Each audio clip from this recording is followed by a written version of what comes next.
Bonjour à tous et à toutes. Aujourd'hui, voilà, je vous fais une petite analyse pour ce deuxième tour en fait des phases de groupe, les deuxièmes matchs. Alors, comme vous avez pu voir, j'ai laissé passer la première journée. Bon, à part le Maroc contre l'Iran. Pour ceux qui l'ont vu, l'Iran a gagné sans marquer. Voilà, but contre son camp à la dernière seconde des Marocains. Alors que ça devait au moins se finir par match nul et être remboursé. C'est les impondérables du football et je suis pas mécontent d'avoir laissé passer les matchs de la première journée. Je peux vous dire qu'aujourd'hui, les bookmakers voilà, ont dû s'en mettre pas mal dans les poches. Alors, il y a quelques favoris qui ont assuré, comme la France, même si ça a été compliqué. Le résultat, à la fin, c'est qu'ils ont quand même gagné. Donc ceux qui ont parié sur la France ont gagné. Mais il y a eu pas mal de choses, de surprises, comme hier dans le dernier groupe.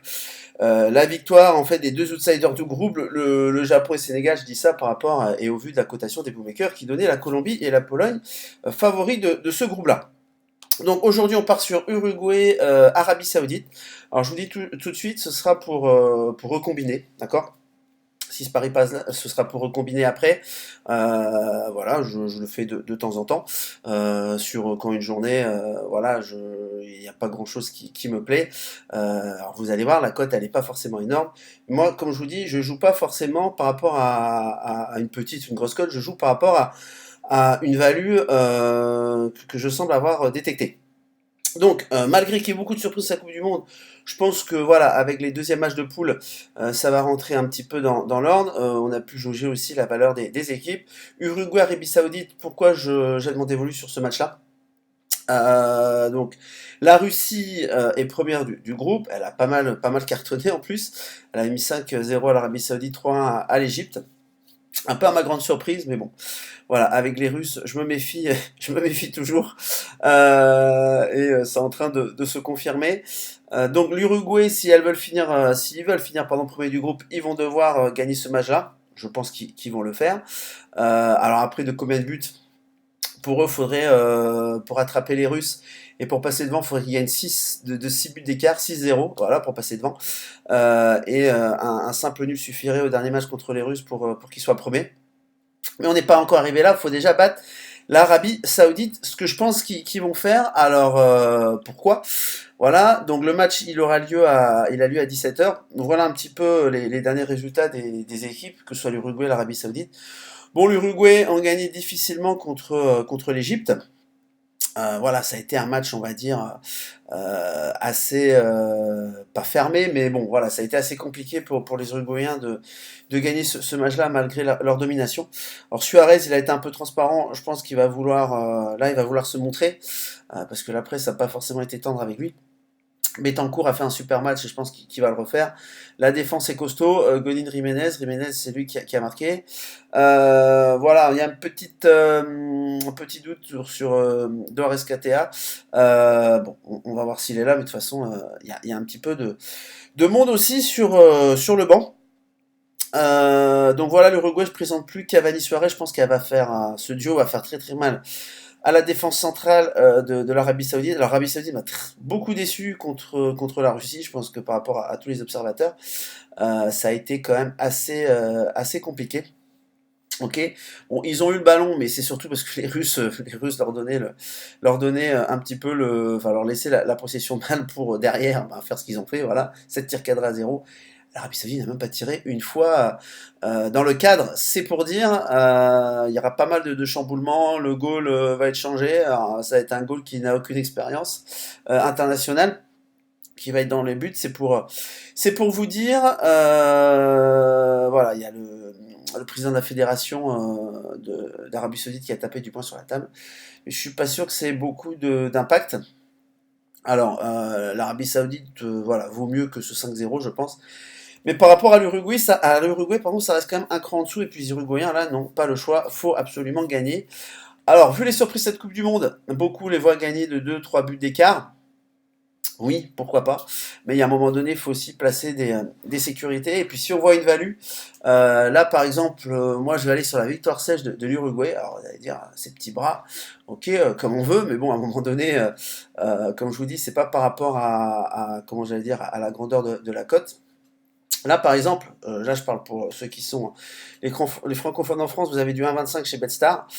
Donc vous voyez, par rapport aux autres cotes, vous avez quand même 5 points d'écart, 4-5 points d'écart, ce qui au niveau de ces probabilités-là, est quand même assez, l'écart est assez important au niveau des probas. Plus la cote est petite, et plus un point de cote a, comment j'allais dire, un écart de probabilité important, d'accord? Alors que, on va dire qu'entre une cote de 10 et 11, bah, l'écart des probabilités est très très faible, alors qu'on va dire qu'entre 1,20 et 1,30, bah, l'écart de probabilité est plus grand. Voilà, c'est normal, c'est comme ça. Donc là, moi, le 1,25 me plaît bien pour l'Uruguay. Parce que pourquoi? En book.com, pardon, vous voyez ici que bah, il n'y a qu'un book qui a un 25, d'accord?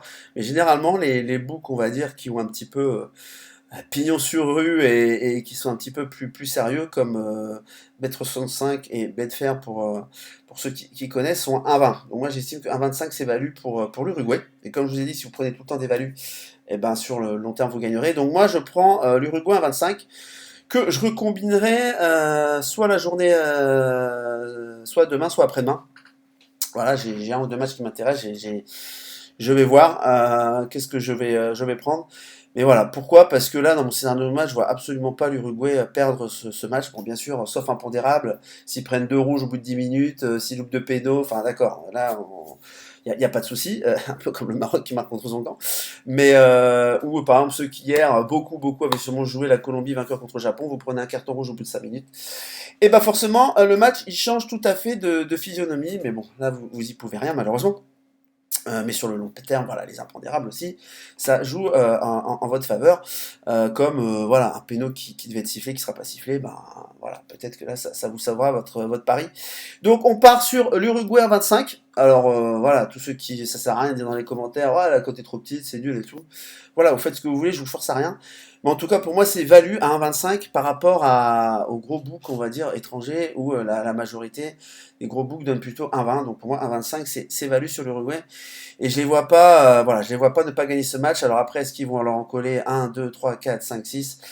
Ça après, c'est la beauté du sport. Ils ont la capacité de leur coller une branlée. Mais déjà, je pense qu'ils veulent, c'est de gagner.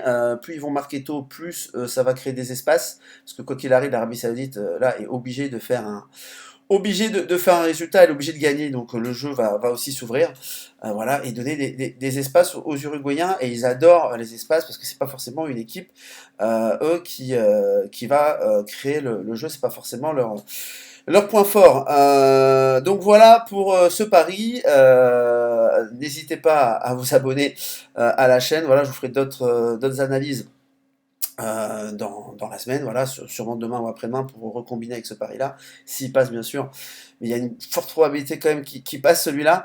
Voilà, un pouce bleu aussi si l'analyse vous a plu, et puis n'hésitez pas à mettre des commentaires en dessous pour me donner un petit peu votre opinion. Allez, voilà, je vous dis à très bientôt pour une prochaine analyse. Au revoir à tous.